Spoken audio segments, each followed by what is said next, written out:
Un chantre, c'est celui qui a le talent de savoir chanter, mais qui le met à la disposition d'une divinité. À l'époque, ça n'a pas été facile parce que j'avais une voix très fluette. On me chassait des répétitions. Wow. Ouais, parce que quand je chante et puis je fais des trucs, on dit, il faut te mettre à côté. Moi, mais je suis là, quand un moment donné, je prends ma route, je pars à la maison, je marche, je pleure sur la route. Et puis on a reçu un coach, il me dit, toi, tu as une voix particulière. La simple parole qu'il a dit concernant ma voix, le fait d'avoir une voix, un ton particulier, ça, je veux dire, ça m'a galvanisé, ça m'a donné beaucoup plus d'espérance parce que j'étais sans espoir. Je priais, je jeûnais, je disais Seigneur, affine mon talent. Et j'ai commencé à prier petit à petit. On a commencé à me confier des responsabilités à l'église, en l'occurrence dans le groupe musical. Okay. Désormais, on m'a dit c'est toi qui gères l'adoration. J'ai dit waouh! Ouais. L'agneau est souverain, nous élevons nos voix pour l'adorer. L'agneau est souverain. Il y a une différence de forme et de fond entre l'adoration et la louange. On adore Dieu pour ce qu'il est et on loue Dieu pour ce qu'il fait. Comme tout jeune, j'ai connu un moment très noir en ce qui concerne donc la sexualité juvénile où on enchaînait des relations avec plusieurs filles, plusieurs partenaires. Un jour, j'ai bloqué le compteur de l'impudicité. Quand je commence à être à fond dans l'office de chant, et qu'on me confie des responsabilités, et je me rends compte que Dieu utilise ma voix et le talent qu'il a mis en moi pour guérir des personnes pendant que je chante. Et quand je me rends compte que Dieu m'utilisait pour ça, et qu'en retour, j'avais une face hideuse de la personnalité qui était devant, donc ces chrétiens, ces fidèles à chanter chaque dimanche. Et à côté de ça, je pratiquais quelque chose qui me mettait à mal.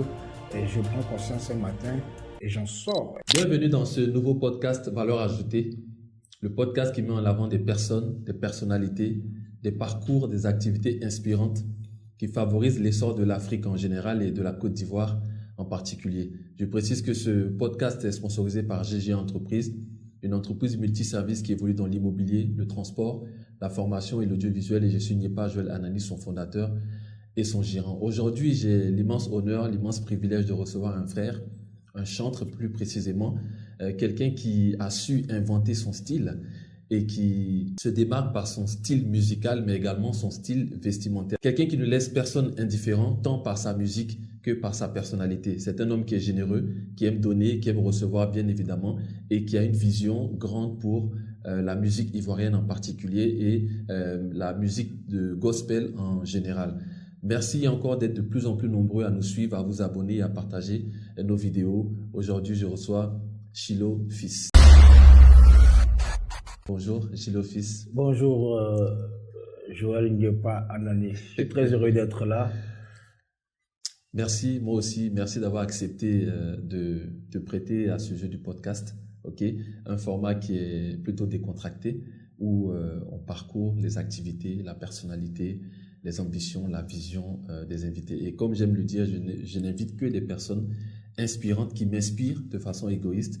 Alors, Chilo Fils, est-ce que tu peux me dire à l'état civil ça donne quoi et enchaîner avec une présentation de toi pour les quelques membres de ma communauté qui ne te connaîtraient pas encore? À l'état civil, c'est ECI Achille Mathieu qui a donné Chilo Fils. Pourquoi Chilo Fils? C'est maman, que j'étais très jeune à l'époque, enfant même, quand elle rentrait dans la chambre, très tôt le matin pour nous réveiller, elle m'appelait toujours Chilo. C'est-à-dire qu'elle se réveille à 5h30, elle commence à chanter les louanges du Seigneur, elle adore, elle chante, elle fait le ménage, elle va dans la chambre, elle toque la porte, elle m'appelait Chilo. Donc c'est comme ça que mes frères ont commencé à m'appeler Chilo, et puis quand je pars à l'église, on m'appelle Chilo, et le nom reste Chilo. Maintenant j'ai ajouté Fils dessus pour ne pas faire trop prétentieux, c'est Chilo, machin. Non, c'est Fils, le Fils de Dieu, le Fils du Messie. Voilà, c'est ce que ça veut dire Chilo. Alors, je suis titulaire d'un diplôme d'ingénieur en marketing et communication. Voilà. Par ailleurs, je suis aussi le président d'une association de jeunesse chrétienne qui s'appelle la Jeune Chrétien Dynamique. Oui, on y a reviendra. 110 000 membres sur Facebook et puis 5 000 membres actifs. et on s'apprête à fêter avec Fasto nos 5 ans d'existence. Tout à l'heure, tu disais que tu as rajouté fils pour pas paraître trop prétentieux. Alors, j'ai l'impression que Shiloh est un grand nom, peut-être un peu trop lourd, que tu as essayé d'adoucir avec fils. Que veut dire Shiloh? Non, Shiloh, selon la Bible, dans le livre de Genèse, Shiloh, c'est le Messie. Vous voyez? Donc, le Messie, c'est lui qui est Shiloh. Maintenant, moi, je mets fils pour faire appartenance, en fait. J'appartiens, je suis fils de Dieu, fils du Messie. Voilà. D'accord. Tu n'as pas voulu que des gens interprètent ça autrement? De toutes les manières, les gens, ils interpréteront comme ils voudront. De toutes les manières, parce que chacun y va selon sa compréhension. Voilà. Ben, on peut dire Shiloh fils, mais pourquoi tu as dit Shiloh fils? Parce que le Messie n'a pas d'enfant. C'est ça. Voilà, mais bon, quand je parle de Jésus, je fais référence à Dieu. C'est ça. Et donc, si Jésus est le Fils de Dieu, ça veut dire que je suis aussi donc descendant de cette généalogie-là. Ok. Après, ça reste un nom qui, aujourd'hui... C'est le nom qui m'est défini aujourd'hui. Voilà, c'est ça. Et voilà, aujourd'hui, ce nom-là m'a ouvert des portes et je bénis le nom du Seigneur. Effectivement. Moi, je trouve que côté marketing, c'est un nom qui répond. Et puis côté, je vais dire que c'est en ligne avec ton activité de chantre, c'est ça?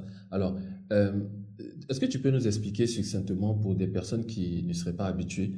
On a l'habitude d'entendre chanteur, chanteur, chanteur, chanteur. Et toi, tu te définis comme un chantre. C'est quoi la différence fondamentale entre un chantre et un chanteur? Alors, merci pour la question. C'est une très bonne question hein, qui fait l'actualité. Et voilà. Un chantre, d'abord je vais commencer par un chanteur. Un chanteur, c'est celui qui a pour vocation de chanter. Okay. Celui qui a le talent donc, du chant et qui le met bien sûr en exergue. Un chantre, c'est celui qui a le talent de savoir chanter, mais qui le met à la disposition d'une divinité. Okay. Parce que ne nous méprisons pas. Aussi vrai qu'il existe des chantres de l'Éternel, il existe des chantres dans le milieu islamique, des chantres de telles divinités. Dans le milieu mystique aussi. Dans le milieu occulte, tout, il y a des chantres. Ça, c'est faire les éloges de quelqu'un, faire des éloges d'une divinité. Donc, chantre de l'Éternel ramène à faire les éloges du Dieu, de l'Éternel, de Jésus-Christ. Voilà comment je peux définir de manière très succincte, comme tu l'as dit,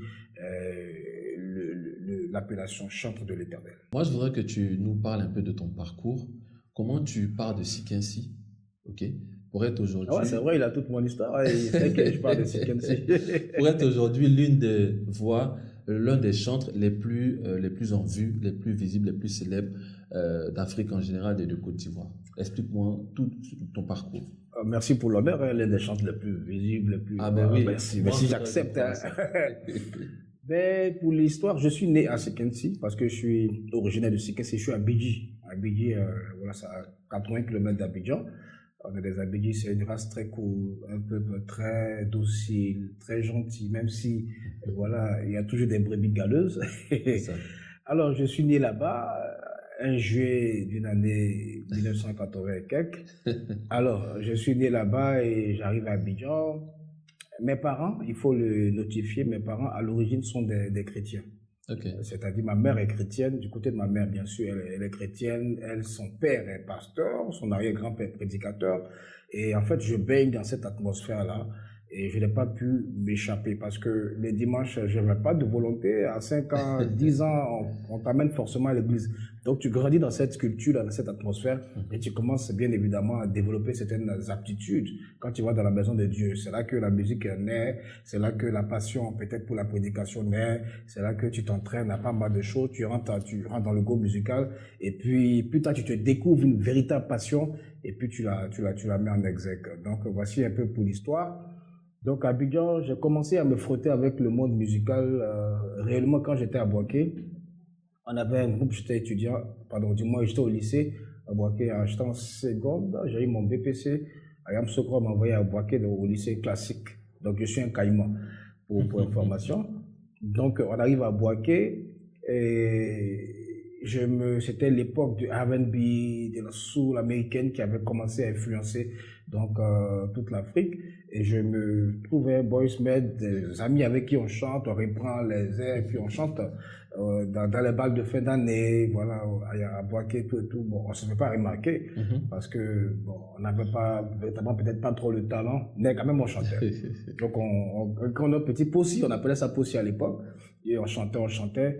Et puis, à la faveur de la guerre, j'arrive à Abidjan en 2002. À la faveur de la guerre, j'arrive à Abidjan. J'intègre une communauté chrétienne et je me fais baptiser. Le pasteur me demande dans quel groupe de l'église est-ce que tu veux rentrer.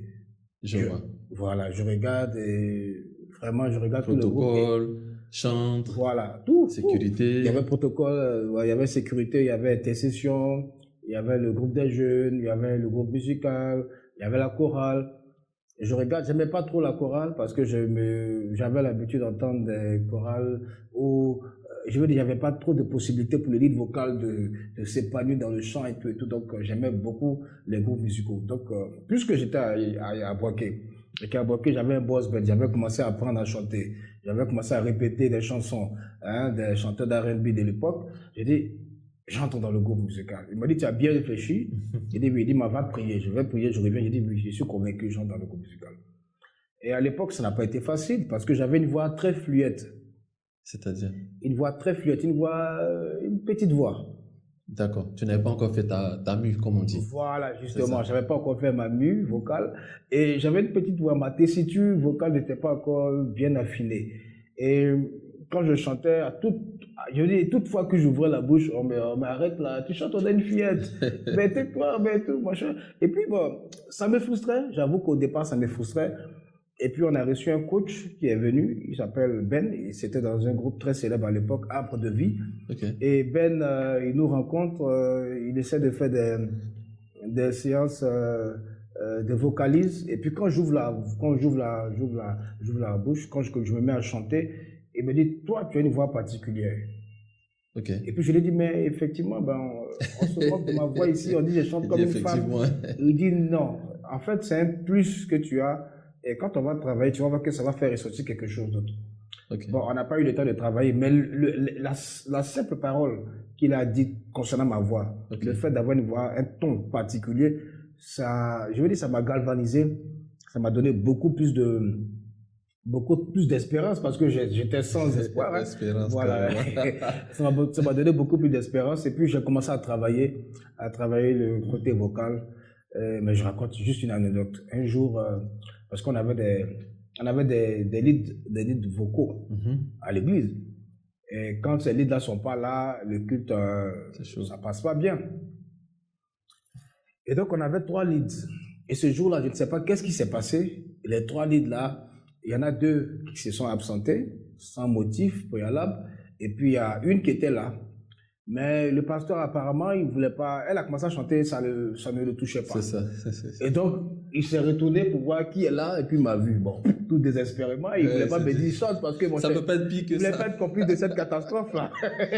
ça peut pas être pire que ce qui se passe. Donc, moi, je prends mon courage à 2 mains pendant que le pasteur est en train de faire il est en train d'adorer, en fait. Et puis, j'entonne, je chante. Tu chantes quoi? Je ne sais plus ce que je chantais. Fais-nous ça. Le pasteur est en train de prêcher. Qu'est-ce que tu fais à ce moment? L'agneau est souverain. Nous élevons nos voix pour l'adorer. L'agneau est souverain. Un truc comme ça. Et puis, ça crée une atmosphère dans la salle. Ça électrise des gens. Ça touche des vies. Je vois des gens qui pleurent, des gens qui tombent par là. Enfin, il y a un mouvement de l'esprit. Ouais. Alors le pasteur, il se retourne, moi ça me regarde. Est-ce que c'est le même gars là qui venait à la répétition? Parce que moi, on me chassait des répétitions. On me chassait des répétitions. Wow. Ouais, parce que quand je chante et puis je fais des trucs, on dit, il faut te mettre à côté. Moi, mais je suis là, quand moi, je prends ma route, je pars à la maison, je marche, je pleure sur la route. Wow. Mais Seigneur. Pourtant, toi, tu es convaincu que c'est là que tu dois aller. Oui, je suis convaincu que c'est ce que je dois faire. Non, mais chasse. Au départ, c'est pas facile, les gens ne comprennent pas. Donc, le jour-là, il commence à me regarder d'un autre œil. Et puis, le culte, après, quand le culte finit, même les moments de l'église, les gens viennent me dire, ah, mais c'est comme ça, tu chantes bien. Il faut venir chanter parce que les stars de l'église, ils avaient parlé des leads vocales. Ceux qui étaient déjà bien établis, quoi. Voilà, ils avaient parlé des leads qui étaient là à l'époque. Elle nous fatigue, elle vient pas, elle vient en retard, machin. Donc, je dis, ok, je vais prendre toute la pleine mesure de ce que vous dites, C'est ça. de mon talent. Je me mets à travailler, je fais des séances de jeûne approfondies. Quand je dis un moment de jeûne, c'est-à-dire que je peux me réveiller le matin, il est 7 heures, je reste enfermé dans la chambre pendant 3 jours. Ma mère même souvent vient toquer, mais tu manges pas. En fait, elle m'envoie la nourriture, je mange un petit bout, je dis, il me faut sortir un peu. Il dit non, je suis à la maison. Et qu'est-ce que je faisais? Je, je partais chez mon pasteur, il avait des CD ou des cassettes de gospel. C'était un gospel américain à l'époque, parce que le gospel africain n'était pas vraiment vulgarisé. Il y avait quelques artistes qui sortaient du lot, comme Rebecca Malopé. Ok. Voilà. Je sais qu'il m'a remis le CD de Rebecca Malopé, c'est une sud-africaine, et beaucoup d'autres artistes américains. Et donc je restais enfermé dans la chambre, j'écoutais leur manière de chanter, leur manière de rendre le ministère. Je priais, je jeûnais, je disais, Seigneur, rends-moi comme eux, donne-moi, affine mon talent. Et je commençais à prier petit à petit. On a commencé à me confier des responsabilités à l'église. On a commencé à me confier des responsabilités à l'église, en l'occurrence dans le groupe musical. Ok. Désormais, on m'a dit, c'est toi qui gères l'adoration. Je dis, waouh, Ouais.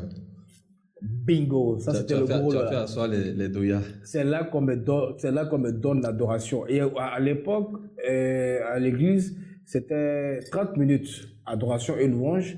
La louange avait 25 minutes ou 20 minutes, comme ça, et l'adoration avait 10 minutes. Donc quand j'arrive, je dis, mais c'est pas possible. C'est pas possible. Parce que il y a une différence de forme et de fond entre l'adoration et la louange. On adore Dieu pour ce qu'il est et on loue Dieu pour ce qu'il fait. Ok. Tu vois? Ça, c'est bien et dit. en tant qu'enfant de Dieu, on adore Dieu pour ce qu'il est parce que c'est lui que nous avons choisi comme notre maître, comme notre Dieu. Donc on a toujours un motif d'adorer Dieu. Tu comprends? Mais à l'église, j'ai remarqué, hein, et je vais vous envoyer à faire le constat avec moi, les gens sont beaucoup plus enclins à louer, c'est-à-dire à danser, qu'à adorer. Parce que pour adorer, il faut connaître ce que tu adores, en fait. Si tu adores Dieu pour ce qu'il est, il faut connaître qui il est, en fait.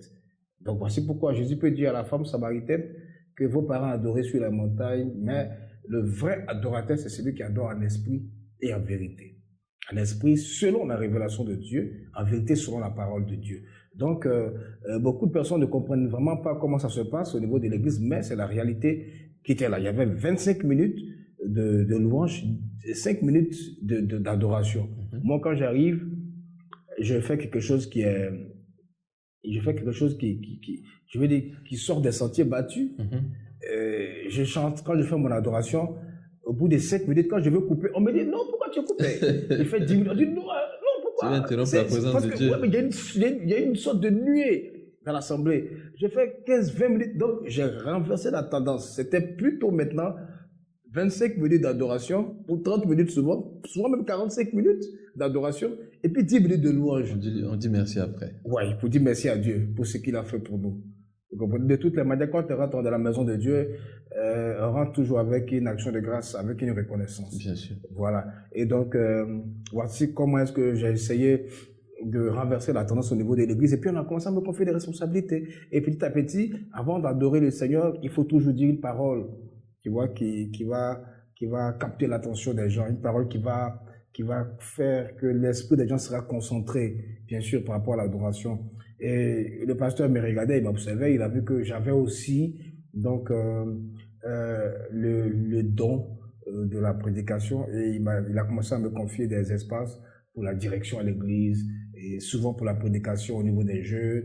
Et petit à petit, voilà comment je me suis formé. Ok. Alors moi, je voulais savoir une chose. La plupart des chrétiens se distinguent par une chose, par une caractéristique. C'est qu'en général, aussi passionné qu'une personne pourrait être pour le Seigneur, on dit qu'avant tout, c'est le témoignage. Si je te posais la question aujourd'hui, quel est le témoignage du Shiloh? Qu'est-ce que tu me répondrais? Quand on raconte Christ, il faut qu'il y ait un changement. Parce qu'au final, on se rend compte que, ok, tu es né dans une famille chrétienne, tu as évolué dans le Christ, et puis tu arrives à l'église. Donc finalement, est-ce que tout a été simple? Voilà. Quel est ton témoignage? Tout n'a pas été simple parce que le Seigneur a fait beaucoup de choses dans ma vie. On va prendre le cas de ma santé. J'avais une santé très fragile avant. Je ne mangeais pas tout. Je me souviens que quand je mangeais l'escargot, Il suffit juste de goûter la sauce de l'escargot ou de croquer un morceau d'escargot. Et je commençais à avoir des boubouilles. Ok. Je commençais à avoir des grosses plaies sur moi. Tu fais une allergie. Je bavais, c'était une allergie grave. Wow. Je n'ai jamais su pourquoi, mais dans la famille, je me suis rendu compte qu'il n'y avait pas que moi seul qui avait cette allergie-là. Il y avait aussi certains de mes frères et de mes sœurs. Donc, quand je donne ma vie à Christ et que je prie sincèrement, je vois que je suis délivré de cette maladie, ou je ne sais pas si c'était une interdiction familiale, je suis délivré vraiment de cette interdiction-là. Ça, je suis le cas de la santé. Mais j'étais asthmatique, mais chronique avant. C'est-à-dire, je ne peux pas m'asseoir dans cette salle-là ici sans que vous n'entendiez mes bouffées des respirations. Toujours, j'étais vraiment asthmatique. Comme on dit, tu cherches l'oxygène. Je cherchais l'oxygène. Je me promenais toujours avec la bombe à aérosol. J'étais gravement asthmatique. Je me souviens qu'un jour, j'étais dans le bus avec ma mère. Ma mère travaillait à Koumassi. Nous, on habitait à Yopougon. Et ce jour-là, elle a voulu m'envoyer en consultation parce que j'avais piqué la crise d'asthme. Et dans le bus, on est parti. Ils ont fait la consultation. Au retour, je tenais pas. Je suis tombé dans les pommes dans le bus. On a dû me soulever, me faire sortir parce que le bus était chargé aussi, il faut le dire. Donc quand je sors, je prends un peu une bouffée d'oxygène et puis ça commence à aller. J'étais vraiment, je piquais des crises incessamment chaque semaine. Mais quand j'ai donné ma vie à Christ, il m'a délivré complètement de l'asthme. Il m'a délivré de cette maladie respiratoire-là, au point que je me suis mis dans un sport de sprint. J'ai été sprinter à Boaké, je courais pour les 100 mètres, 200 mètres et tout, et tenez-vous bien. J'étais le meilleur coureur de la vallée du Bandama quand j'étais au lycée classique. Ah bon? Voilà, un asthmatique. Un gars asthmatique. Voilà. Wow. Ça, c'est ce que Christ a fait dans ma vie, sur le point de la santé. Comme je dis, j'avais une santé très fragile, mais aujourd'hui, par la grâce de Dieu, quand je pars à l'hôpital, c'est vraiment pour me reposer. J'ai accumulé une grosse fatigue, ou bien c'est la grippe, c'est sans ces petits mots-là, je ne peux pas rien cacher pour me relever.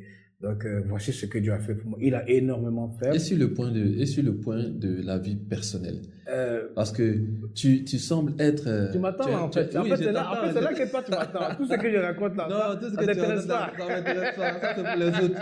Je t'attends là où tu sais que je t'attends. Mais écoute... À moins que tu ne veuilles pas en parler. Non, mais pourquoi? Par rapport aux récents événements. Pourquoi? Écoute, comme tout jeune normal, à un moment donné, on a envie de s'exposer au plaisir de la chair, on a envie de découvrir les sensations, on a envie de ressentir, tu vois, beaucoup de choses. On a envie de ressentir des sensibilités. Et donc, la puberté aidant, on s'expose au plaisir de la vie. Et comme tout jeune, j'ai connu un moment, je veux dire, très noir en ce qui concerne donc la sexualité juvénile, où on enchaînait des relations avec plusieurs filles, plusieurs partenaires, et tout par la grâce de Dieu, on n'est pas arrivé à ce qu'on appelle, comment on appelle ça, les partouzes. Moi, j'ai jamais connu ça. Okay. Les partouzes, c'est vrai qu'on avait multiplié les partenaires sexuels dans le temps. Voilà, mais après... Mais à quel moment tu décides que cette vie-là n'est pas pour toi? Alors, je décide... Qu'est-ce qui se passe? Est-ce qu'il y a un déclencheur? Voilà, quand je commence à être à fond dans l'office de chantre, et qu'on me confie des responsabilités, et je me rends compte que Dieu utilise ma voix et le talent qu'il a mis en moi pour guérir des personnes pendant que je chante, parce que pendant que je chantais, il y avait effectivement des personnes qui criaient, il y avait une sorte d'exorcisme qui se passait, il y avait des personnes qui avaient une orientation dans la tête, il y avait des personnes qui pleuraient, en tout cas, il y avait un mouvement de l'esprit. Et quand je me rends compte que Dieu m'utilisait pour ça, et qu'en retour, il y avait une face hideuse de la personnalité qui était devant, donc ces chrétiens, ces fidèles à chanter chaque dimanche, et à côté de ça, je pratiquais quelque chose qui me mettait à mal, et je prends conscience un matin, et j'en sors, et je vous raconte une histoire. Un jour, j'ai bloqué le compteur de l'impudicité. J'ai bloqué le compteur de l'impudicité. Ouais, j'ai bloqué le compteur de l'impudicité parce que je me suis retrouvé un jour, le même jour-là, à sortir 3 filles. Dans la même journée. Oui, dans la même journée. A sorti 3 filles. C'est-à-dire, il y avait une pour le matin, et quand elle est partie, quand c'est comme ça, quand elle est là le matin, en 10h, 11h, tu veux voir, quand ça finit, tu veux qu'elle parte parce que faut que tu bosses après, tu vois. Et tu commences à t'énerver, tu t'es patiente, et puis bon, elle dit, bon, je m'en vais, mais tu me chasses, bon, faut partir. Parce que toi, tu sais que... Ouais, parce que oui, tu as déjà calé ton truc au téléphone. Ok. À midi, il y a une autre qui se ramène, et elle est là, et voilà. Après, machin, et tout ça, tu es pressé qu'elle parte aussi. Et le soir, il y a une pour dormir, en fait. Ah, celle qui va passer la nuit. Le soir, ouais, il y a une qui passe la nuit. Donc, aussi très tôt le matin, il faut qu'elle parte. Il faut qu'elle parte. Mais tout ça. Une autre peut éventuellement. Voilà, tout ça, c'est précédé par une consommation d'alcool. Parce que, oui, parce qu'il faut ouais, comment dire, il faut un excitant, il faut un énergisant. Voilà, j'étais calme, j'étais timide, il faut un excitant. Et je pense que c'est l'alcool qui me prédisposait à faire toutes ces choses-là. Alors, c'est vrai que, bon, j'avais des aventures, mais pas toutes les aventures le même jour. C'était peut-être une page où il y avait une fréquence un peu, je veux dire, un peu espacée, et chaque 2 jours. Mais ce jour-là, je bloque un compteur, je fais trois conquêtes le même jour. Mais moi, je me dis, ça répondait à quoi? Il y avait un challenge avec des amis?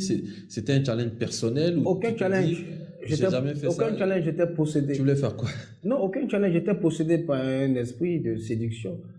J'étais possédé. Je pense. Est-ce qu'on pourrait dire que tu es victime? Tu es une victime? Parce que certains vont même jusqu'à dire qu'ils sont victimes, on va dire, de leur charme, ou ils sont victimes de leur attirance. Parce que toi, le même jour, on a l'impression que tu pouvais le faire, donc tu l'as fait. Non, mais je pense que quand un démon te possède, ça n'a rien à voir avec l'apparence, ça n'a rien à voir avec le charme que tu dégages. Ça a tout à voir avec l'esprit qui travaille en toi. Ouais, parce qu'à un niveau donné de la vie, coucher 6 femmes, 5 femmes, je veux dire, ce n'est pas un exploit, mais c'est parce que tu es beau. Il y a une force qui est en toi qui travaille à ce que tu fasses ce genre de choses-là. Il y a une force qui est en toi. On ne s'en rend pas compte, mais celui qui sort 3, 4 femmes, il a un problème énorme. Il a une possession démoniaque qui s'assise dans sa vie. Parce que de manière rationnelle, de manière normale, un homme normal, pour une relation sexuelle, il y a un temps. Et puis, une relation sexuelle, ça nécessite une certaine disposition de corps, d'âme et d'esprit. On ne va pas comme ça dans tous les corps, tous les esprits, sans savoir, sans au préalable savoir où on part. Donc, quand on part comme ça, c'est comme des spirales, des prisons dans lesquelles on se met, parce que l'impudicité te met dans des spirales, dans des prisons. Et donc, ce jour-là, je fais 3 conquêtes, et je me force, après les 3 conquêtes, celles avec qui je dors, je me force, je bois bien. Et quand tu es sous l'effet de l'alcool, tu ne t'en rends pas compte. Quand tu te réveilles le matin, tu es face à tes réalités. Tu es face à tes réalités. Qui tu es, Chilo? C'est quoi ta fonction dans la maison du Seigneur? Chante de l'Éternel. Là, cette conversation, tu l'as avec qui? Avec moi. Avec toi-même. Oui, quand je me réveille le matin. Et la fille, elle est couchée à côté de moi. Ah, elle est encore là? Oui, elle est là. Et ça, il y a une certaine colère qui monte en moi.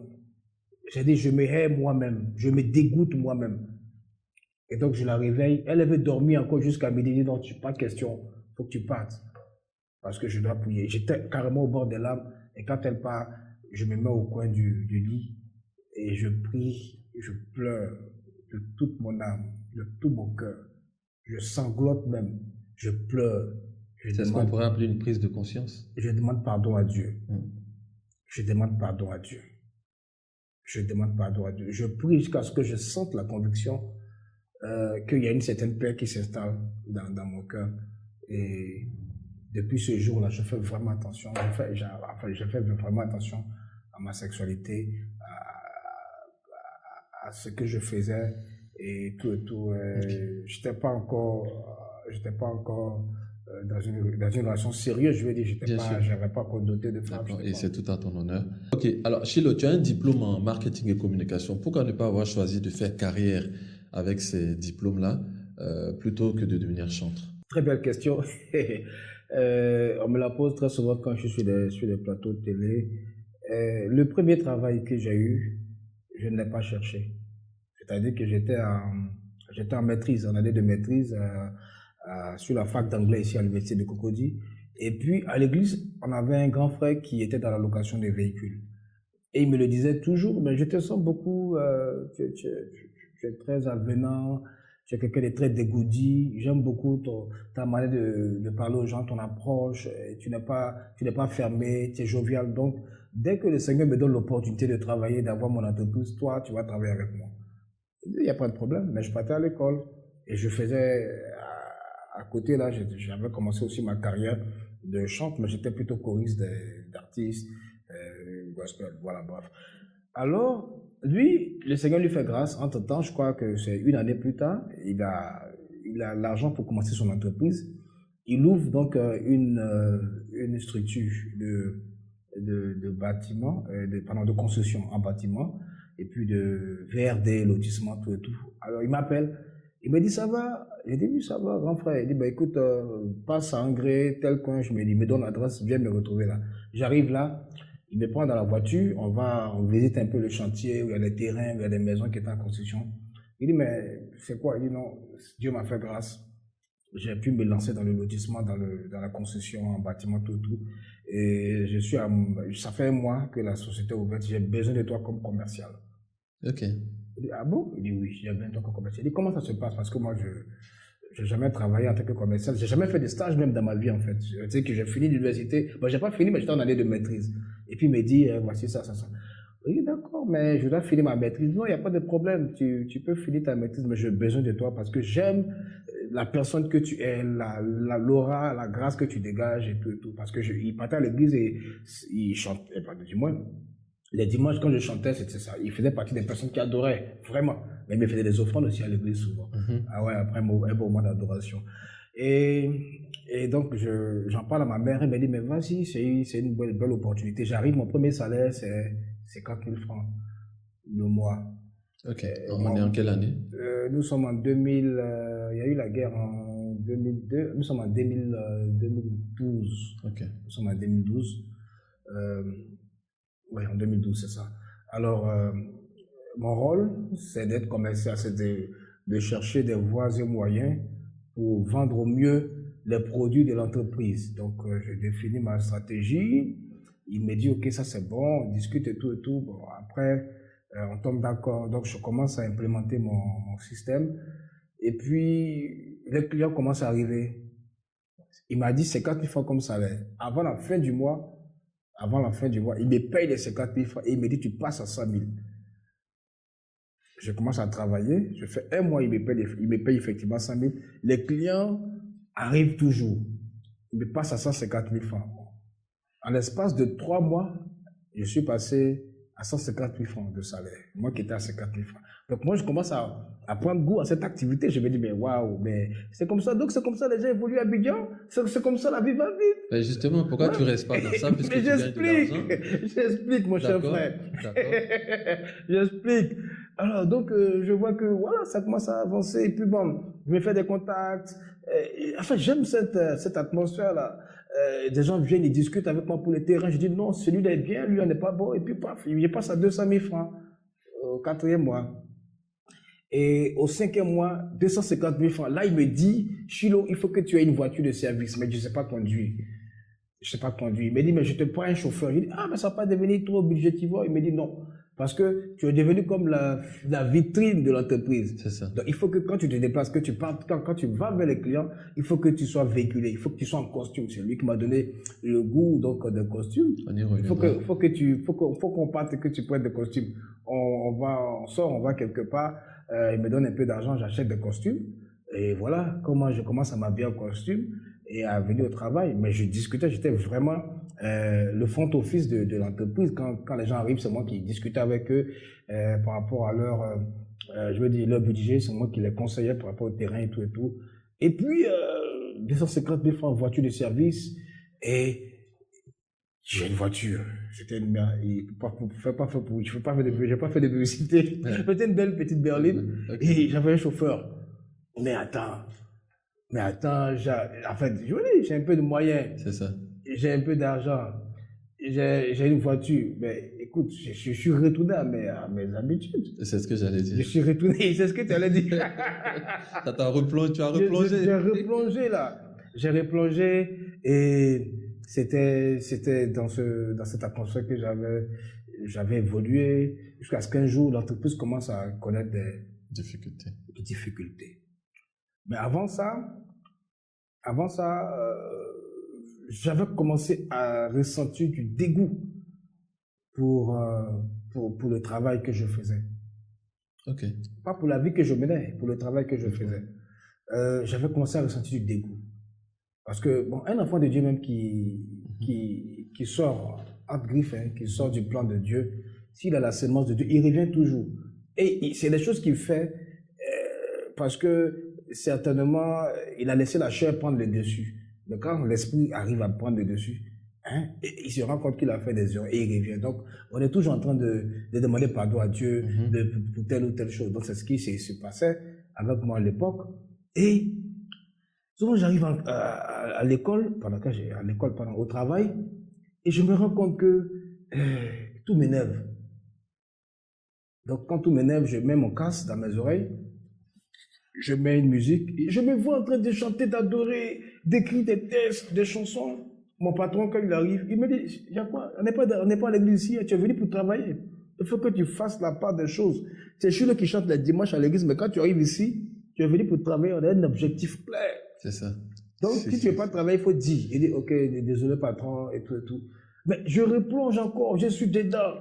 Souvent, je suis là, je pleure. J'appelais mon oncle, qui est mon père spirituel, le pasteur Paul Ayoub, qui est mon oncle quand même, dans mon père spirituel. Et je lui ai expliqué, il me dit, ce sont les mêmes choses qui sont passées avec lui lorsqu'il devait donc accepter, répondre à l'appel. Ce sont les mêmes choses qui sont passées avec lui. Pendant que lui était à l'école avec le stylo en main, le maître donnait, dispensait le cours, lui il pleurait. On lui demande pourquoi il pleure. On l'a frappé, il dit non, qu'il y a quelque chose qui le fait pleurer. C'était l'appel du Saint-Esprit. Il pleurait parce qu'il n'était pas là où il doit être. C'est ça. Il pleurait d'être là. C'est ça. D'être là. C'est ça. C'est ça. Ça, c'est l'appel. Donc, et moi, je me retrouve dans la même condition. Il me dit non, ça veut dire que tu es arrivé à un moment où tu dois prendre une décision. Et donc, je vais voir mon patron pour lui dire que vraiment, c'est plus fort que moi. Je ne suis pas concentré ces derniers temps. Et parce qu'il me confiait beaucoup de charges au niveau de l'entreprise. C'est moi qui allais faire les versements, je faisais de recouvrement, je recevais les clients. J'étais vraiment le pilier central de l'entreprise.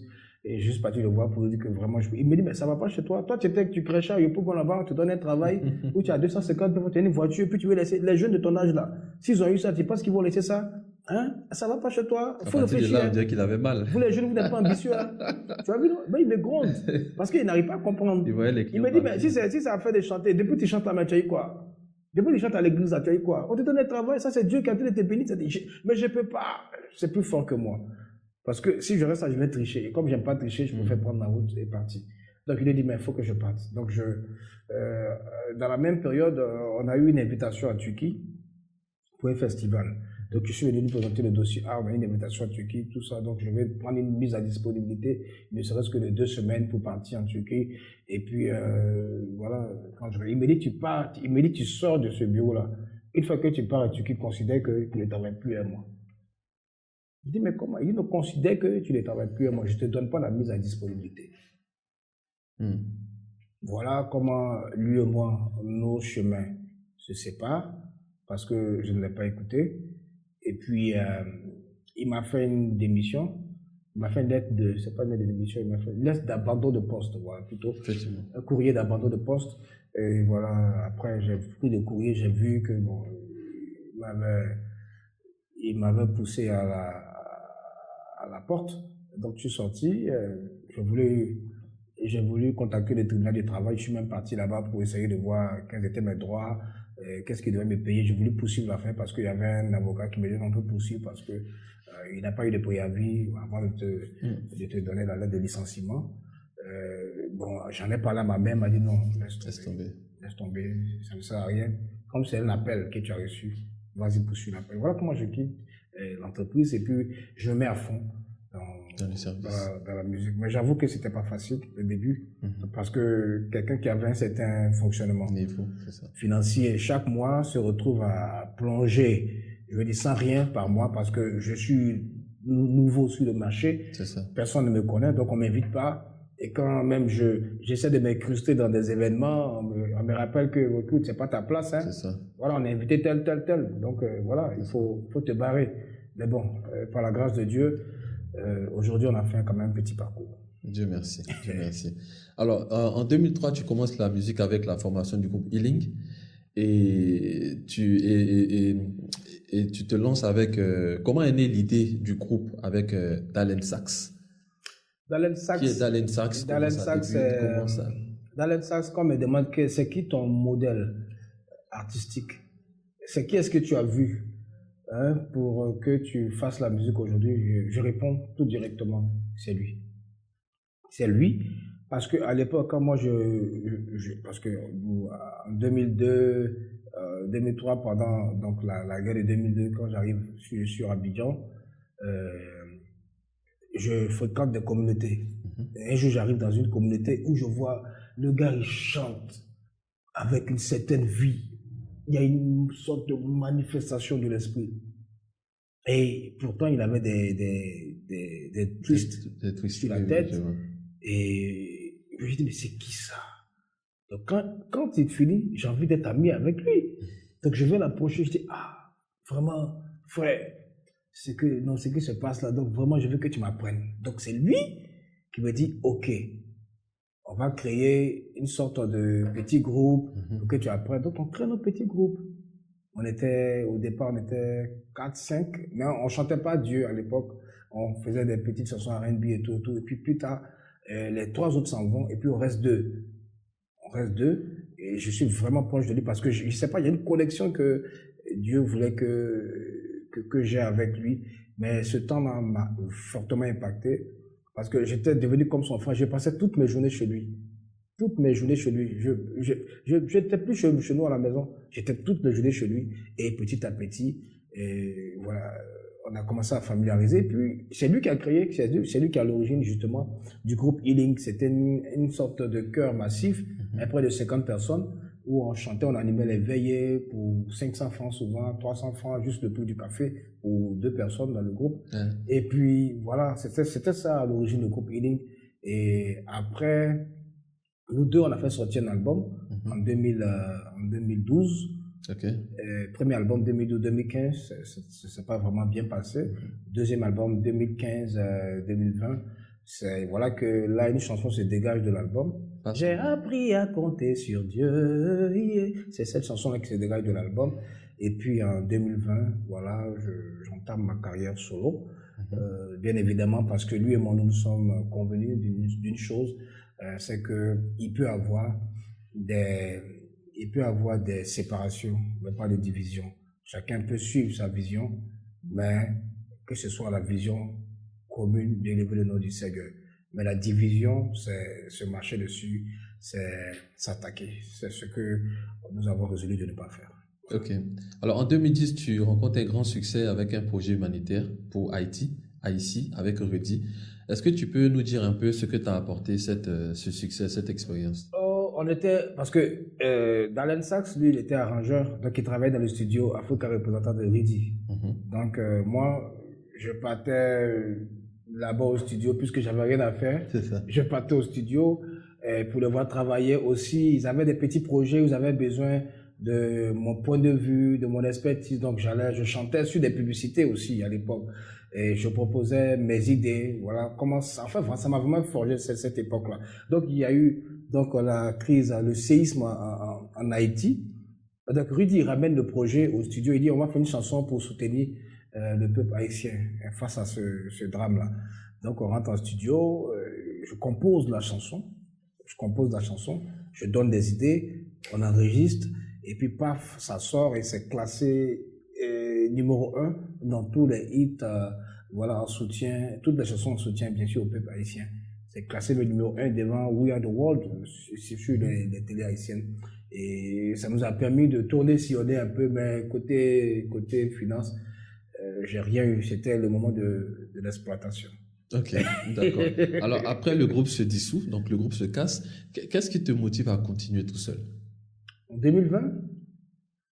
En 2020, n'est-ce pas? Oui. Parce que lui et moi, on s'est séparés musicalement, hein. C'est ça. Pas fraternellement. Oui, non, musicalement. Voilà, en 2020. Qu'est-ce qui me motive? Genre, je prends un moment de jeûne, je prends un long moment de jeûne sur 2 semaines. je cherche la face de Dieu et Dieu m'inspire des chansons que j'écris et tout et tout. Et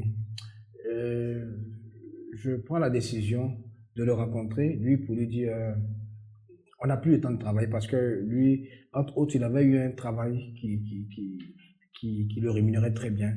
Et voilà, il n'avait pas vraiment trop le temps pour qu'on travaille. Donc ça se ressentait sur nos prestations. On sentait qu'il n'y avait plus d'automatisme. Chacun était dans son coin, dans les prestations. Et c'est ce qui fait l'harmonie d'un groupe, c'est l'automatisme. C'est ça. Donc il n'y avait plus ça.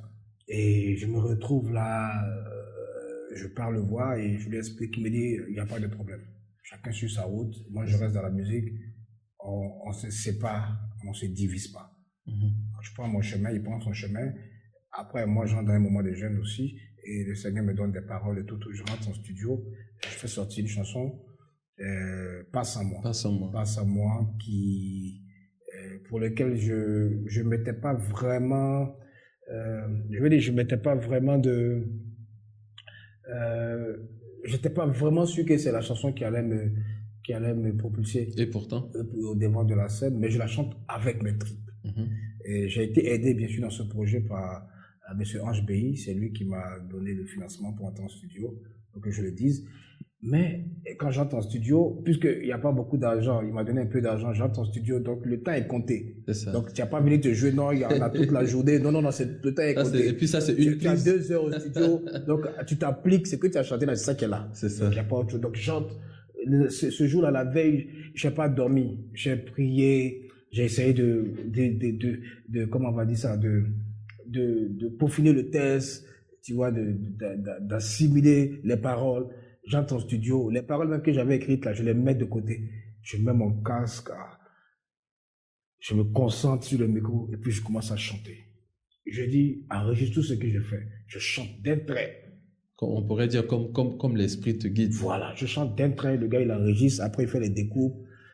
Plus tard je viens écouter, je dis, waouh, c'est pas mal. On ajoute il y a eu, c'était un maxi single de 4 titres.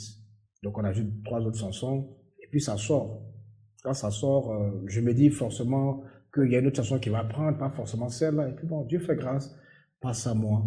Ça me révèle véritablement, puisque cette chanson est classée numéro 1 de toutes les chansons chrétiennes en Haïti, à l'époque en 2021, les années 2021-2022, numéro 1. Et les gens font des reprises là-bas. Et moi, puisque j'avais pas, c'était sur TikTok ça se passait, j'avais pas de compte TikTok, mais les gens, ça explose là-bas sur TikTok, en Haïti, les radios, les télés, si bien qu'il y a des gens qui se font passer pour moi en Haïti et qui vont rester avec la chanson. Moi, je sais pas, je suis en Côte d'Ivoire. Un jour, on me ramène toutes les cartouches, je dis, mais regarde ce que j'ai manqué. Ça, c'est ça, je te parle de fin 2022. Alors que toi, tu étais disponible.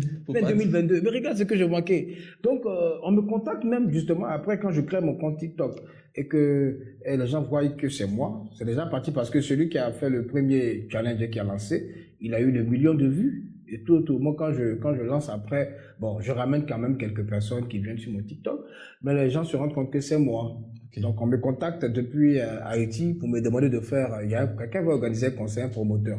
Donc, je me renseigne auprès des gens, on m'a dit, Haïti, là, c'est pas un pays qui en perd, si tu vois là. C'est ça, c'est chaud. C'est chaud, hein. Donc, faut oublier le projet. Donc, voilà comment j'ai oublié le projet. Mais bon, je reçois beaucoup, ma fanbase même, je veux dire, en majorité, ma fanbase provient de l'Haïti. Beaucoup de personnes de l'Haïti m'écoutent, et donc des pays des îles, là, comme Madagascar et tout ça. Moi, c'est ce que la chanson a fait aujourd'hui par la grâce de Dieu. Ça a pu révéler le talent, le don qui est en moi. Alors, tu définis ton style musical comme le Churchill Music. C'est quoi la Churchill Music et comment ça t'inspire? D'où vient cette inspiration? Churchill Music, déjà, c'est la première fois que moi j'entends ça. Que je ris d'abord. Churchill Music, quand j'étais plus jeune, j'étais dans mon groupe de rap là.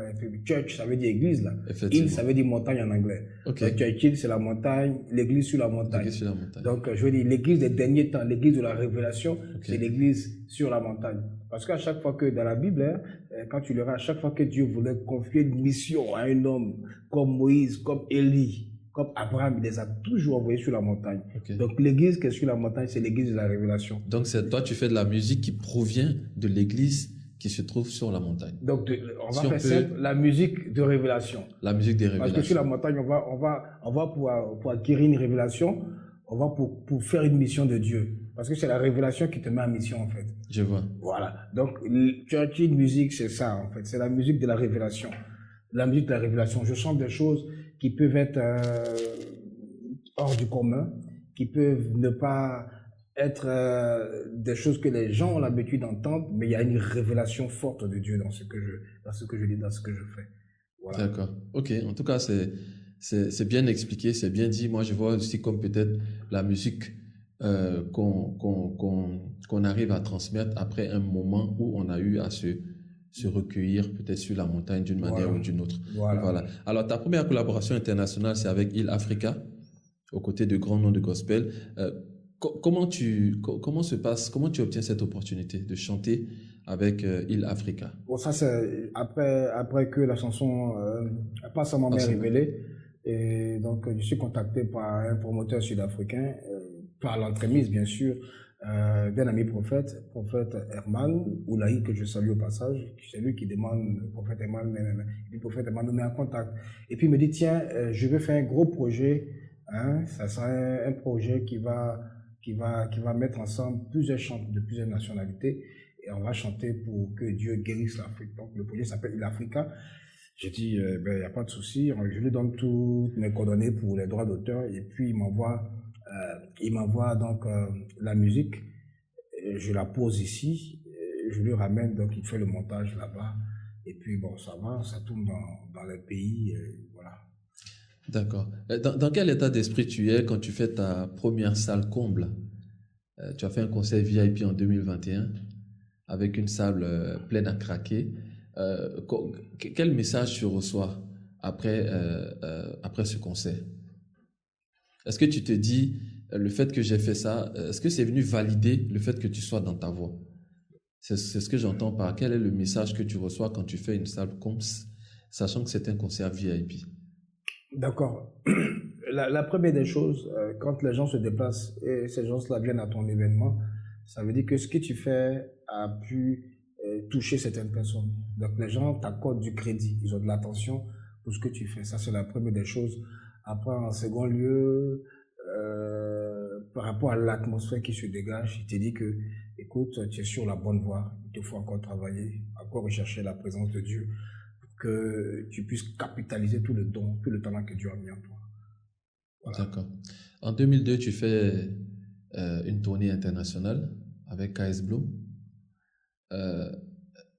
Qu'est-ce que déjà cette... 2022. En 2022, tu fais une tournée internationale avec KS Bloom. Comment déjà tu récupères cette opportunité et qu'est-ce que cette opportunité t'apporte personnellement dans ta carrière musicale? En 2022, j'ai dans mon staff quelqu'un du nom de Eli Oyedou, qui à l'époque était dans le staff de KS Bloom, qui était dans la direction artistique donc de l'artiste. Et puis il se trouve que l'artiste entrevoit une tournée internationale dans plusieurs pays de l'Afrique. Et KS Bloom, il a un style particulier. Il a une manière de chanter qui est très particulière. Vous savez qu'il est dans tout ce qui est ambiance, jeune, voilà, style rap et tout et tout. Il se trouve que eux, dans leur dispositif musical, ils ont besoin de quelqu'un qui a l'étoffe d'un adorateur. Avant, bien sûr, que KS Bloom le monte. Voilà comment on me fait appel. Eli Oyedou me fait appel. Il me dit, eh tiens, c'est vrai qu'on va pour des tournées, mais on a besoin de quelqu'un, avant que KS Bloom le monte, qui va conduire le peuple dans une adoration, parce que KS Bloom c'est pas son style de musique. Voilà. Il le dit lui-même dans sa chanson. Hein. Bien sûr. Si vous voulez que je chante comme bien dans mon âge, qu'est-ce que vous voulez voilà, à quoi est-ce que ça sert? C'est ça. Il le dit. Donc, si j'avais l'étoffe d'un adorateur, je venais préparer l'atmosphère pour celui qui devait chanter après moi, pas pour celui qui devait venir. Tu as failli le dire. Pour celui qui devait chanter après moi, parce que c'était vraiment, c'est vraiment la réponse de Dieu pour la jeunesse actuelle. Vous voyez, quelqu'un qui sort d'une famille musulmane, qui essaie de rapper, et plus tard, qui laisse tout ça, qui se consacre aux choses de Dieu. Et puis, premier single dans le Seigneur, boum, il casse tous les records. Pourtant, il a fait plusieurs singles hors du Seigneur, qui ne sont pas plus sortis plus loin que son quartier qui était Yopougon, Petit Toit Rouge. Donc voilà un peu quand tu fais les choses avec Dieu et puis quand tu fais les choses sans Dieu. Donc j'avais pas honte d'être dans l'équipe de Casbourg. Il m'a toujours respecté, il m'a toujours traité comme un dévancier, comme quelqu'un chez qui il prend souvent des conseils. Et puis bon, l'atmosphère était tellement bien. Et ça s'est bien passé. Alors là, on va aborder un peu tout ce qui est réseaux sociaux et activités professionnelles. Ton titre Pas sans moi a dépassé le million de vues sur TikTok à l'époque. Quel est, selon toi, l'impact des réseaux sociaux sur ta carrière? Ou bien, comment est-ce que tu utilises les réseaux sociaux pour propulser ta carrière? Si tu le fais, bien sûr. Oui, mais je veux dire, toute personne aujourd'hui qui va avoir beaucoup plus d'impact est obligé de passer par les réseaux sociaux. Celui qui fonctionne hors les réseaux sociaux est considéré du moins comme un analphabète des temps modernes. Effectivement, voilà, tu ne peux pas passer outre les réseaux sociaux. Donc, chacun de nous utilise les réseaux sociaux à bon escient pour propager la parole de Dieu. En tout cas, moi, je le fais. Et je compte, bien sûr, augmenter ma présence sur les réseaux.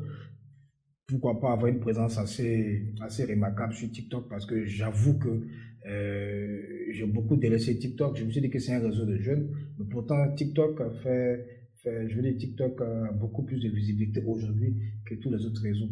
Effectivement. Voilà, donc peut-être avoir beaucoup plus de présence là-bas et sur tous les autres réseaux. Sinon, écoute, les réseaux sociaux nous permettent de présenter ce qu'on fait. Et voilà. Qu'est-ce que t'inspire ces 3 lettres? JCD. Jeune, chrétien, dynamique. Alors, tu en es le président. Oui. Est-ce que tu peux déjà nous expliquer comment cette initiative naît? Qu'est-ce qui t'inspire et quelles sont vos activités aujourd'hui? C'est une vision qui m'a été donnée par le Seigneur en 2019. Et on était à quelques jours de mon anniversaire. À l'époque, j'animais une émission sur une web TV, et l'émission c'était une émission d'annonce où les gens venaient parler de leurs produits, et puis la réalisatrice que je salue au passage, la prophétesse Esther Diarasouba, elle me dit mais Chilo, essaie de trouver un autre nom, parce que émission annonce du midi, tout ça passe pas, essaie de trouver un nom. Donc je réfléchis et je lui propose Jeune chrétien dynamique. Elle dit waouh, je valide ça.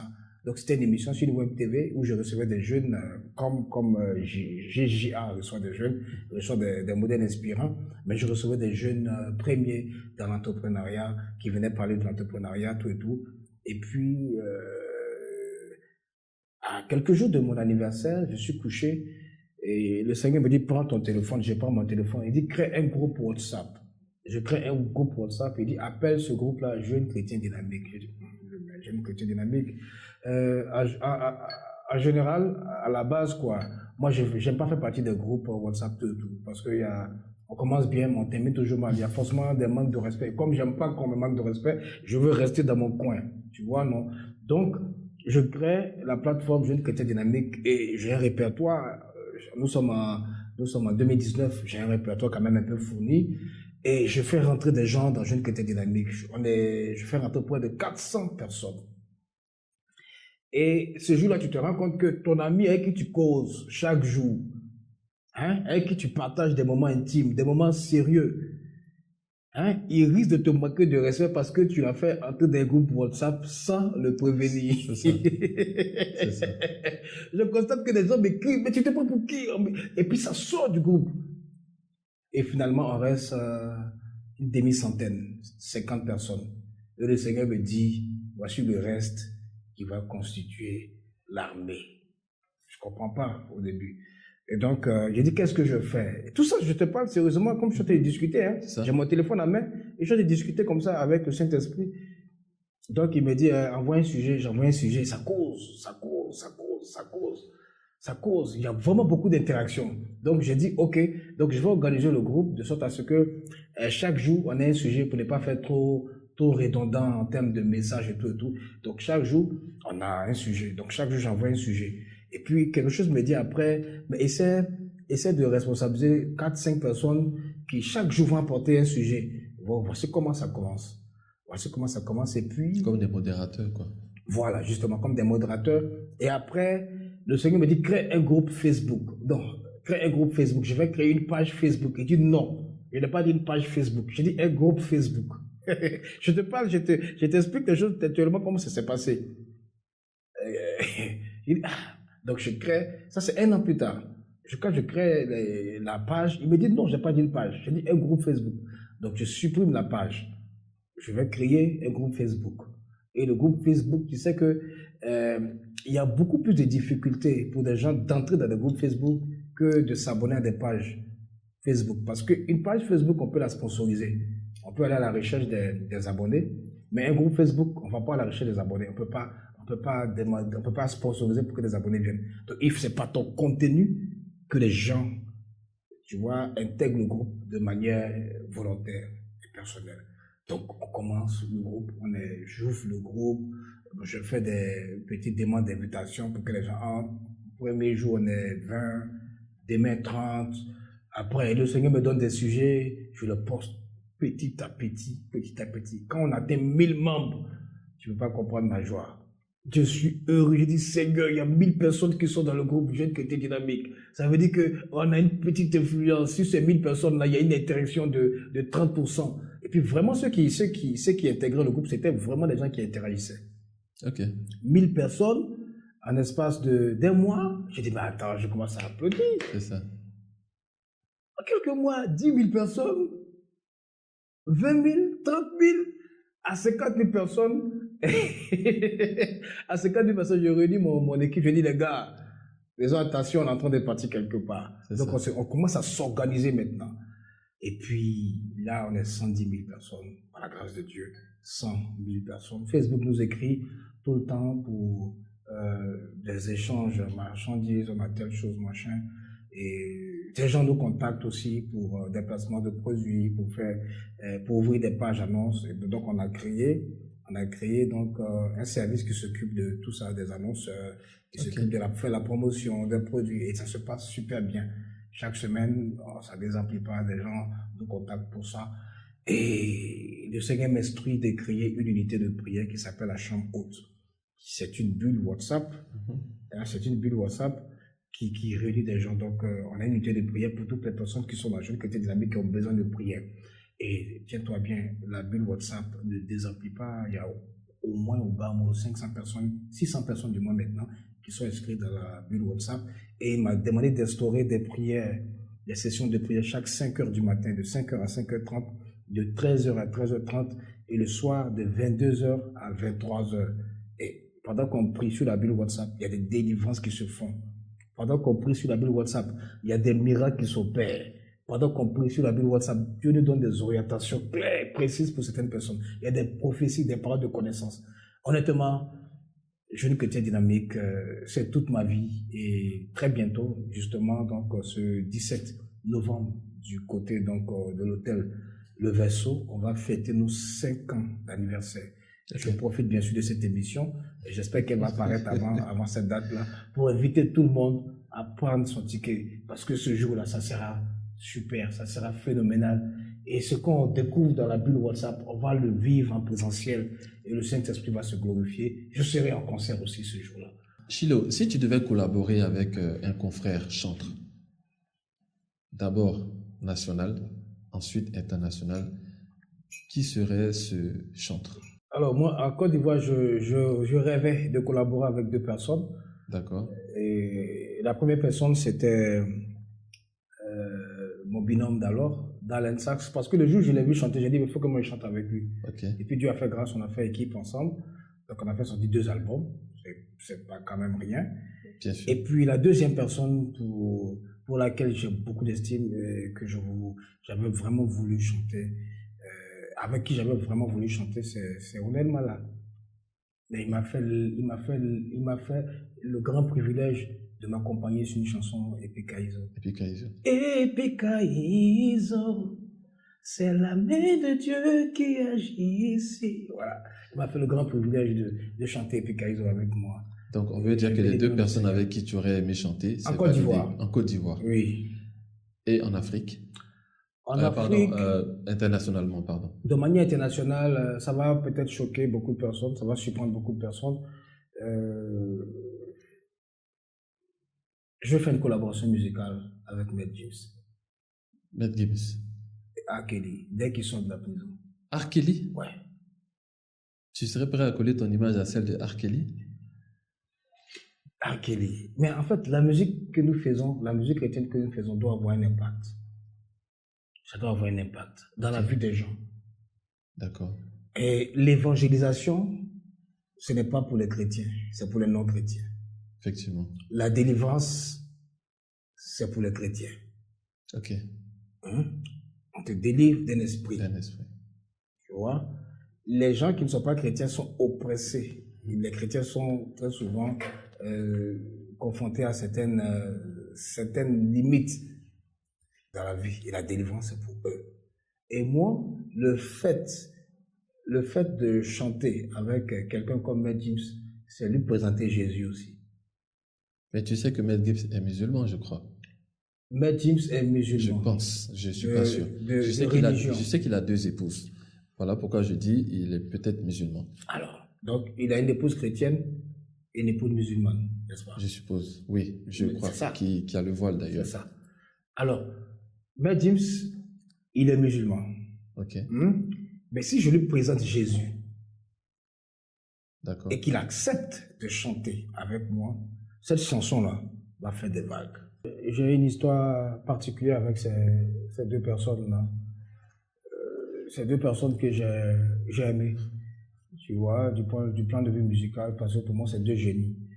Et devenus chrétiens, devenus chants de l'Éternel, moi, ma mission, c'est de retourner vers eux pour leur représenter Jésus parce qu'ils connaissent. Je veux dire, ils connaissent Jésus au travers des livres, mais il faut que Jésus de la révélation, le Jésus de la Bible, sorte donc le simple cadre des livres et qui puisse impacter leur vie. Et donc, ce projet musical-là, que je vais leur envoyer, ça sera un projet sur lequel ils vont chanter Jésus. Ok, en brie. Mais R. Kelly a fait une chanson, You Save Me. Oui, je sais. Hein? Il parle Moi, de je Jésus. l'écoutais beaucoup quand j'étais jeune. Voilà. J'ai été un peu affecté même d'ailleurs par ce qui lui est arrivé parce que quand tu es plus jeune, tu le vois comme un modèle et puis après on explique tout ça. Comment ce monsieur est un génie. Ce monsieur est un génie au sens propre comme au sens figuré. Et c'est bien parce qu'il a cette force-là, cette capacité avec lui qu'il a été beaucoup combattu par le diable. Donc cette face hideuse de lui, aujourd'hui qu'il a exposé de la pire des manières, je pense que Dieu peut encore redorer sa vie, restaurer sa vie. Et donc le projet musical de chanter Jésus avec R. Kelly, avec Maître James, en fait c'est un projet qui peut ne pas être compris par beaucoup de personnes. Mais quand Dieu te donne une orientation et que tu la suis, on te juge sur le résultat. Ok. Il y a une scène qui s'est passée au Palais de la Culture. Nous étions en plein concert de la chante, la grande chante, notre modèle à tous, Maman Constance. C'est ce que j'allais dire. Et une chose inopinée s'est produite, Aïcha Koné, qui écoute Constance, est arrivée, elle est montée sur scène. Musulmane. Elle prend le micro et elle chante avec Maman Constance. Mais qu'est-ce que ça fait dans l'esprit des conservateurs? Et justement, j'allais demander quel est le message. Mais le message, mais comment parce que l'office, ça c'est l'office du chant. Elle est en train de faire un concert chrétien, parle de Jésus. Comment une musulmane peut monter? Comment une musulmane peut monter là? On peut la clouer de toutes parts. On peut dire tout ce qu'on veut. Mais quand Aïcha Koné monte, Aïcha Koné chante Jésus. Et je ne vous apprends rien. Dieu se saisit de ce genre de situation-là pour impacter des vies. Les témoignages après, ils sont légion. Des gens qui ont quitté la religion musulmane pour devenir chrétiens. Des gens qui ont été impactés. Parce qu'il y avait une telle énergie qui se dégageait de cette collaboration musicale-là. Il y avait une présence de Dieu dans la salle. Donc les gens jugent en fonction de leur connaissance. Les gens jugent en fonction de leur capacité de réflexion. Mais Dieu au-delà de nos connaissances, Dieu au-delà de nos capacités de réflexion. Vous voyez? Le même Dieu qui peut guérir aujourd'hui avec la boue, c'est ce même Dieu-là demain qui peut dire, va, tu es guéri. Dans la Bible, Jésus, je veux parler de Jésus. Donc, il n'est pas limité. Ne le mettons pas dans un prisme fonctionnel, parce que Dieu est au-delà de tout ça. Si on l'appelle le maître des temps et des circonstances, ça veut dire qu'il peut décider comme il veut, quand il veut. Et moi, mon rêve, c'est de voir Maître James chanter pour Jésus. Chanter pour Tu Jésus. t'imagines pas le nombre de conversions que ça va créer. Effectivement. Voilà. Aujourd'hui, des gens, on leur voit, ils chantent, ça fait des petites conversions. De mettre James chanter pour Jésus, c'est tout un système qui va s'ébranler. R. Kelly fait une carrière complètement dédiée à Jésus. Attends, mais c'est tout un système qui serait ébranlé. Effectivement. Et je pense que le rappeur DMX, il était en train de promouvoir ça, il était en train de faire ça. Hein? Et puis, Voilà, et puis bon, malheureusement, il est parti. Mais je pense que ce sont de tels modèles qu'on doit toucher au travers de ce qu'on fait. ok. Voilà. Ok. Certaines personnes te taguent d'être congolais, certainement lié au fait que tu as un certain goût vestimentaire poussé, très avancé. Qu'est-ce que tu as à répondre à ça? Et déjà, est-ce que tu es congolais? J'ai dit tout à l'heure que je suis Abidji. Mais pas dans le podcast. Je suis tu l'as dit dans le Abidji, podcast. Oui, mais Je tu suis peux être Abidji congolais. Abidji de Chikensi, de père, de mère et de terre, d'aïeux, je veux dire, de génération en génération, de légende. Mais alors, d'où te vient Abidji. ce style vestimentaire? Moi, je t'ai dit tout à l'heure que mon ancien patron voulait que je me mette en costume pour aller rencontrer donc les clients. Alors, mais, Donc c'est lui qui me prend mes prix de costume. Il y a plein de personnes qui sont en costume et qui n'ont pas le style. Alors, après... Tu vois ce que je veux dire? Après, tu sais, ça s'appelle l'art du sartorialisme. Ah voilà, tu le récupères tout. Parce que tu peux donner 150 000 francs à deux personnes. Oui. Allez vous acheter des costumes. Donc c'est la même instruction, c'est le même montant. L'autre va venir avec un certain goût, un certain style. Pourtant, ils sont tous allés, tous les deux, acheter des costumes. Donc, Oui. ton ancien patron te donne l'amour des costumes, mais qui te donne l'amour du style et ce goût vestimentaire avancé? Alors, je vais répondre par une citation d'un célèbre auteur que je ne veux pas citer là parce que c'est un contemporain. Je ne veux pas lui faire la pub. La mode, c'est ce qu'on achète. Le style, c'est ce qu'on met. Ok. Tu achètes la mode, mais tu peux mal porter la mode. Tu peux mal représenter la mode sur toi. Mais le style, c'est ce que tu as comme connaissance D'accord. en matière vestimentaire. C'est ça que tu reproduis sur toi. C'est ce que j'allais dire. Ça, c'est une citation. Mais d'où tu prends ça? Qui t'inspire? Est-ce que c'est les magazines? Est-ce que c'est sur Internet? Est-ce que tu as dans ton entourage une personne qui est emblématique, qui s'habille très bien? Comment tu récupères le goût vestimentaire? Je m'inspire de la Bible parce que quand je lis la Bible m'instruit sur les vêtements que portait Jésus était assez simple. Il n'était pas sobre, je veux dire, selon la pensée des hommes.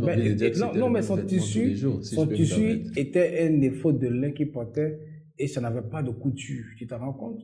Oui, c'était en une pièce. Voilà, ça n'avait pas de couture. C'est une création. C'est une création. Il y a un styliste particulier qui faisait les vêtements de Jésus. Okay. Donc Jésus avait sa marque, avec sa touche particulière. Donc je m'inspire de tout ça, de tout ce qui est beau. Quand Dieu crée le ciel, il crée la terre. La Bible déclare qu'à un moment donné, il s'assoit et il regarde ce qu'il a fait, il contemple ce qu'il a fait. Et la Bible dit qu'il vit que cela était beau. Donc il contemple les œuvres de ses mains. Donc en tant qu'enfant de Dieu, on doit être toujours porté à admirer l'excellence, tout ce qui est beau, tout ce qui est bien. Et moi, j'ai grandi dans cette culture-là. J'ai aussi essayé de comprendre certaines choses, justement, le sartorialisme. Comment est-ce que des personnalités s'habillent? Comment est-ce que des gens qui veulent, au travers de la communication non verbale, parce que l'habillement aussi c'est la communication, au travers de ce type de communication arrive justement à faire passer un message. Et donc voilà comment est-ce que j'ai grandi. Mais je trouve que je suis quand même un peu sobre. Hein. C'est normal. Okay. À chaque jour que je te vois, je suis impressionné par ta tenue vestimentaire.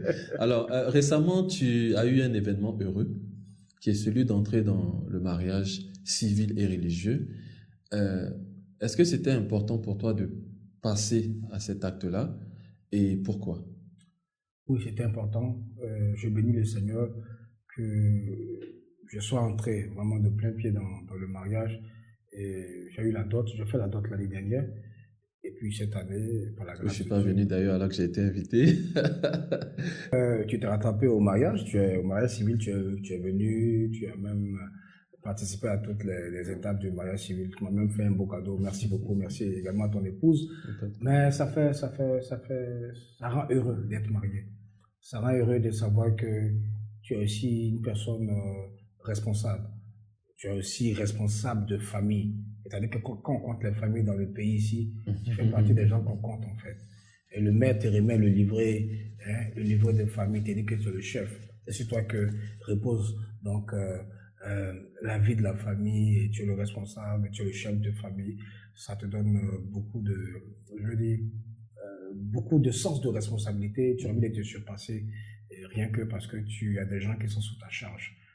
Et donc voilà ce que ça procure dans ma vie, et très heureux d'avoir une femme qui me comprend, qui est mon amie, parce que l'ami est en dépit de tout, l'ami reste. L'ami même montre son amitié dans les difficultés. Et donc, ayez des amis comme épouse, ayez votre épouse comme amie, ayez votre époux comme ami, et vous serez en train de traverser le mariage comme un fleuve tranquille. Un fleuve tranquille. C'est super. Et comme la Bible dit, celui qui trouve une femme, une épouse, trouve le bonheur. Et à l'inverse, celui qui alors, j'ai pas l'autre version. Une bonne femme, non, parce que c'est sur la valeur, c'est sur les vertus de la femme. Oui, effectivement. Tu vois, la femme sage bâtit sa maison. Effectivement, oui, j'avais pas. La querelleuse la détruit de ses propres mains. Effectivement. Donc, c'est sur la qualité de la femme. Celui qui trouve une femme a trouvé le bonheur. Donc, de l'autre côté, à contrario, celui qui ne trouve pas une femme, c'est ça, il a trouvé le malheur, en fait. Effectivement. Parce que aujourd'hui, on dit que quand tu te maries à une bonne femme, tu es prédestiné à un très bel avenir. Quand tu te maries à une femme qui n'est pas sage, excuse-moi du terme, tu es prédestiné à vivre des malheurs. Effectivement. Parce qu'il n'y a rien de pire que d'avoir une femme querelleuse. C'est ça. Rien de pire que d'avoir une femme, je veux dire, qui n'est pas sage. Voilà. Effectivement. Alors, tout à l'heure, on va revenir rapidement sur la Churchill Music. On a bien compris ce que était la Churchill Music, mais moi, je trouve que tu as un style, quand tu chantes, un style qui est à part. Un style que moi, personnellement, je n'ai pas encore vu dans un contexte Afrique francophone. Qui t'inspire cette musique? La Churchill Music, on a bien compris que c'est la musique de l'église qui est sur la montagne, mais c'est une musique qui est quand même assez particulière, qui est assez anglicisée. D'où te vient cette envie de chanter comme ça? Alors, je t'ai dit tout à l'heure que lorsque j'apprenais à chanter, lorsque je me frottais au groupe musical à l'époque pour apprendre à chanter, c'est-à-dire que je m'enfermais dans la chambre avec des CD, avec des cassettes. Et c'était des chansons gospel US que j'écoutais. Je vais citer des noms: Dietrich Haddon, Alvin Soder, Ron Kenoly. Il y avait le groupe Anointed à l'époque.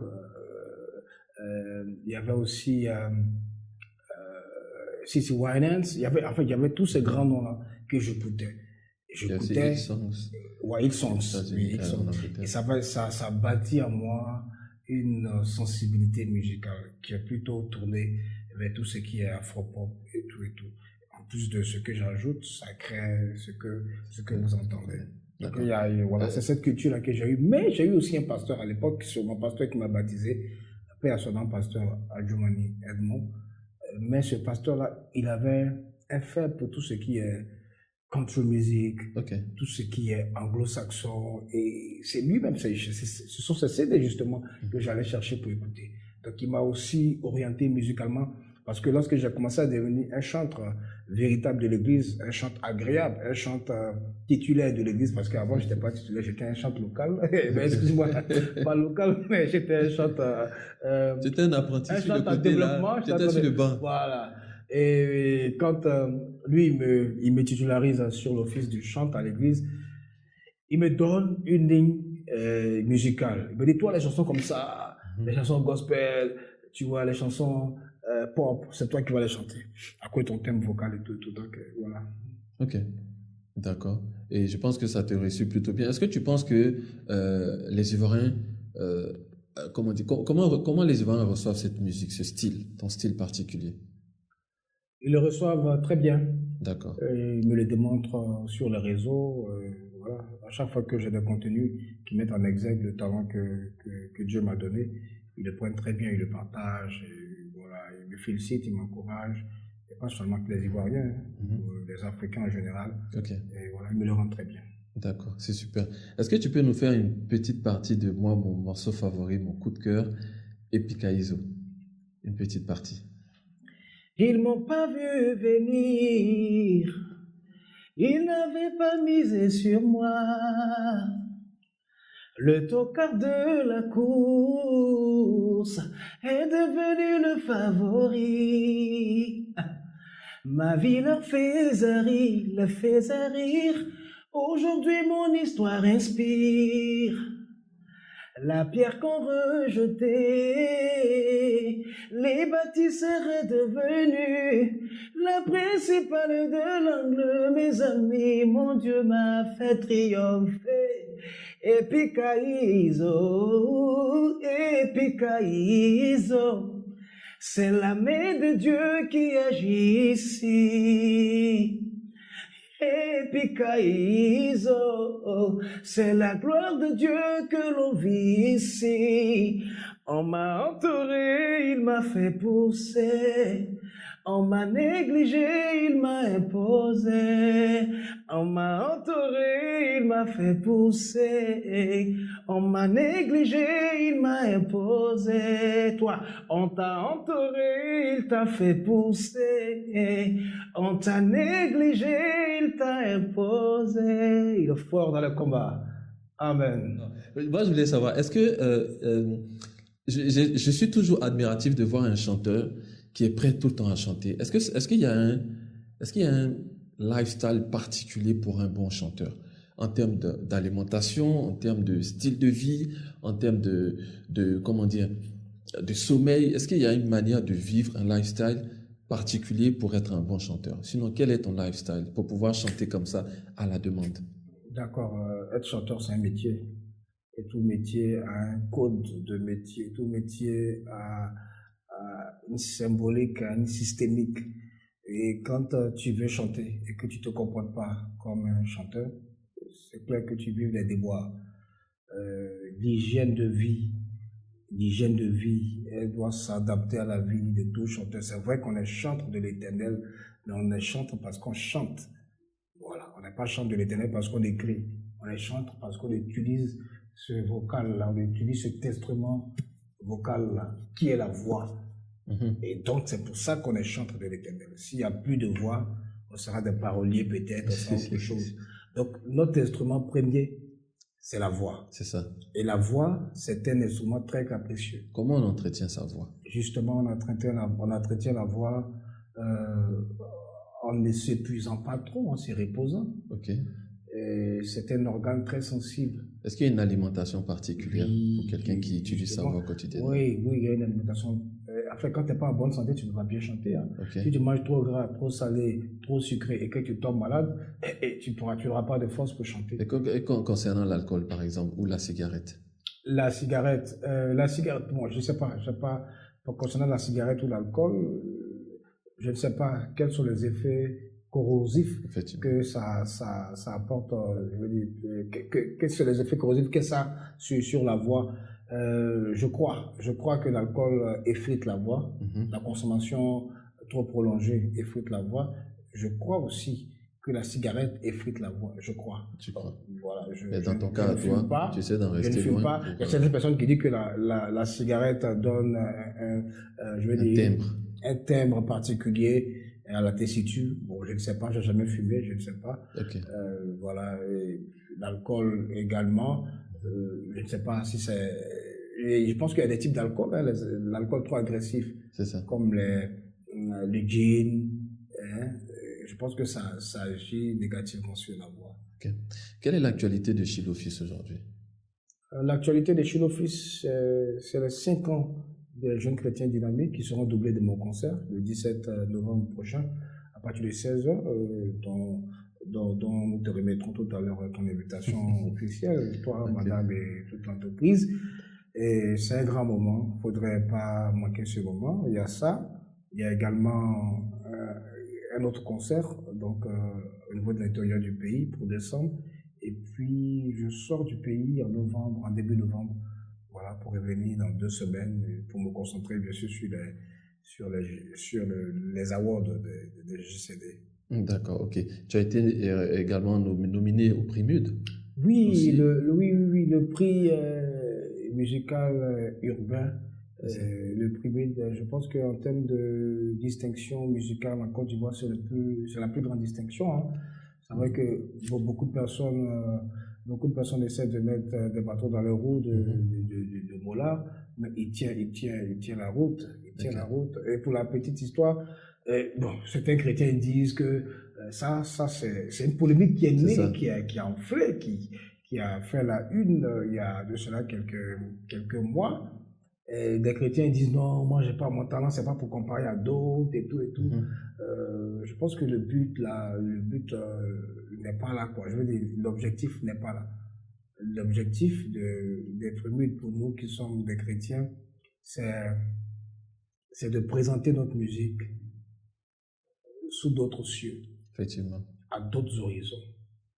Donc, quand on parle de notre musique, on parle de ce qu'on dit dans notre musique. On parle de Jésus dans notre musique. Donc, c'est de présenter directement Jésus. Effectivement. Vous comprenez? Au Primide, quand on va là et qu'on assis là, donc à la cérémonie du Primide là, et qu'on assis et qu'on met, les nominés sont Chilo Fils. La musique qu'on met là, c'est pas la musique de mon village. C'est la musique de Dieu que je chante. Alors, j'aimerais que tu regardes ta caméra et que tu passes un message à ma communauté. Le message que tu veux. Déjà, merci à M. Nyepa Joël Anani, que j'appelle affectueusement le boss. Merci pour l'opportunité qu'il accorde à ses frères, bien sûr, de parler, de s'entretenir et de montrer ce qu'ils ont comme talent, comme parcours. Et justement, c'est aussi quelqu'un de très inspirant, quelqu'un qui a un parcours très particulier, mais quelqu'un qui a quitté l'Europe avec tous les moyens, tous les privilèges qu'il avait pour s'installer en Afrique. Je pense que c'est ce genre de modèle-là que la jeunesse ivoirienne doit suivre. Donc, vous avez désormais un modèle parce que vous connaissez son parcours. Il n'y a pas de génération spontanée. Je préfère que vous puissiez regarder vers ceux qui ont un modèle tout tracé, ceux qui ont un cursus dans la vie, parce que de nos jours, la plupart des modèles qu'on nous présente comme étant des échelles de valeur sont des personnes qui ont un cursus très douteux, un cursus très opaque. Et lui, voici quelqu'un qui est référencé, et je pense qu'il a tout son mérite d'être parmi nous, et son cas doit faire école. Suivons-le, abonnons-nous massivement à ses pages, partageons ses contenus, parce que ce sont des contenus très édifiants. Au demeurant, je veux dire à quelqu'un que Jésus-Christ est le chemin, la vérité et la vie. Pas un chemin, pas une vérité, pas une vie. Là, c'est défini. Le chemin, c'est défini. La vie, c'est défini. Jésus-Christ est Dieu. Et si tu n'as jamais vécu d'expérience avec lui, ce n'est pas grave. Aujourd'hui même, tu peux dire, Seigneur, je veux te connaître. Je veux faire l'expérience avec toi. Et je suis sûr qu'il va te répondre. Sois béni, que Dieu soit avec toi. Alors, vous venez d'assister au podcast avec Chilo Fils, chante de l'Éternel, mais qui est également président de Jeunes Chrétiens Dynamiques, qui est une association de chrétiens qui essaie de faire les choses différemment et qui bientôt fêtera son 5e anniversaire avec la bénédiction d'avoir un concert qui va s'en suivre du président lui-même, Chilo Fils. Merci d'être de plus en plus nombreux parce que vous connaissez notre créneau, éduquer, inspirer, transformer et impacter. Et toutes les personnes que je reçois à ce podcast remplissent ce cahier de charges parce que ce sont des personnes qui m'inspirent moi-même de façon égoïste et qui, par ricochet, je l'espère, lors d'un podcast, vous inspirera vous aussi. Merci d'être de plus en plus nombreux à vous abonner à nos pages, à partager, à liker, à commenter nos contenus parce que vous le savez très bien, ça fait du bien aux posts par rapport aux plateformes de réseaux sociaux où nous communiquons. Je rappelle que ce podcast également est sponsorisé par GJA Entreprise, une entreprise multiservice qui évolue dans l'immobilier, le transport, la formation et l'audiovisuel. Je suis Nyepa Joël Anani, son fondateur et son gérant. Au prochain podcast.